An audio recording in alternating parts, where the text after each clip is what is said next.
সবাইকে শুভ সকাল জানিয়ে আজকে হোম ডেলিভারি সকালের খাবারে কি কি দিচ্ছি সেটা আজকে তোমাদের দেখাচ্ছি। আজকে আমি ফুলকপির তরকারি করব, ফুলকপির রসা। এখানে তেল গরম হয়ে গেছে।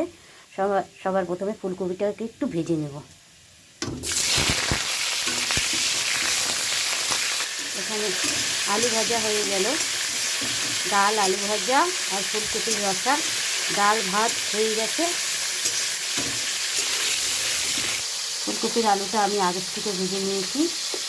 ফুলকপিটা ভাজা হয়ে গেছে, এখন নামিয়ে ফেলি। ফুলকপিটা নামিয়ে ফেলেছি। কড়াইতে সাদা জিরে ফোড়ন দিচ্ছি, কাঁচা লঙ্কা চিড়ে রেখেছি।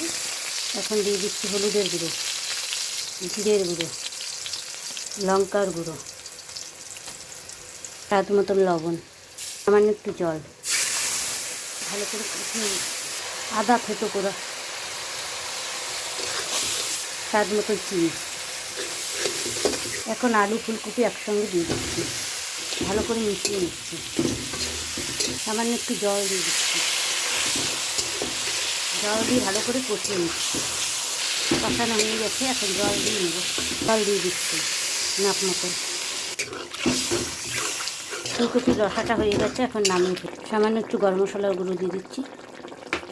তা ভিডিওটি কেমন লাগলো অবশ্যই লাইক, কমেন্ট, শেয়ার, সাবস্ক্রাইব করবেন। মা লক্ষ্মী কিচেন এরকম নতুন নতুন রেসিপি দিবে। এই বলে ভিডিওটি এখানে শেষ করছি। নমস্কার বন্ধুরা।